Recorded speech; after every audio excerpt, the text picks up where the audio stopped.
Iron यानी लोहा।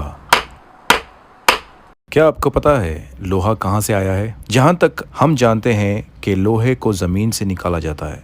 कुरान में एक सूरा है जिसका नाम सूरा अल हदीद है। अल हदीद का मतलब लोहा होता है। सूरा अल हदीद के 25वें आयत में अंजलना शब्द का मतलब हमने नीचे भेजा, यानी हमने लोहे को नीचे भेजा। इस स्टेटमेंट से अल्लाह ताला ने बहुत ही महत्वपूर्ण वैज्ञानिक चमत्कार की ओर इशारा दिया है। लोहे के निर्माण के लिए एक निश्चित तापमान की आवश्यकता होती है। यह आवश्यक तापमान ना तो ज़मीन में होता है और ना ही सूरज में। सूरज की सतह का तापमान 6000 डिग्री सेल्सियस है और सूरज की कोर यानी बीच के हिस्से का तापमान लगभग 50 मिलियन डिग्री सेल्सियस है। हालांकि यह तापमान भी लोहे के निर्माण के लिए काफ़ी नहीं होता।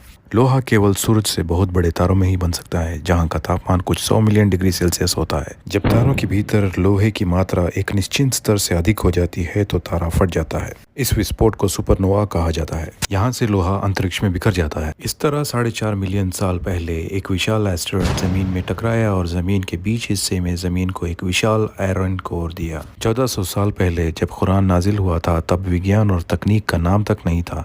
तो क्या ये जान पाना संभव था कि लोहे को आसमान से नीचे भेजा गया था? इसके अलावा कुरान में लोहे के मुतालिक और भी मिरेकल्स हैं, जैसे कि ज़मीन के सेंटर में लोहा है और कुरान के 114 सूरा में से सेंटर का सूरा अल हदीद है। 57 नंबर लोहे के 4 स्टेबल आइसोटोप में से एक है और सूरा अल हदीद कुरान का 57 सूरा है। अरबिक में अल हदीद की न्यूमरोलॉजिकल वैल्यू भी 57 है। लोहे का एटॉमिक नंबर 26 है। अरबिक में अल हदीद में से अल निकालकर सिर्फ हदीद का न्यूमरोलॉजिकल वैल्यू भी 26 है। कुरान में ये भी लिखा है कि लोहे से इंसानों को कई फायदे होते हैं। जब 1400 साल पहले रेगिस्तान में बसे पैगंबर मोहम्मद सल्लल्लाहु अलैहि वसल्लम को ये आयत उतारा गया था, तब उस वक्त के लोगों को लोहे का सही उपयोग करना नहीं पता था या आज के दौर के उत्पादनों और वस्तुओं को बनाना नहीं पता था। अब ये सवाल आपसे है, क्या पैगंबर मोहम्मद सल्लल्लाहु अलैहि वसल्लम न्यूमरोलॉजिकल वैल्यू को ध्यान में रखते हुए सिर्फ एक आयत से इतने सारे मिरेकल्स को सोचकर एक किताब लिख सकते थे?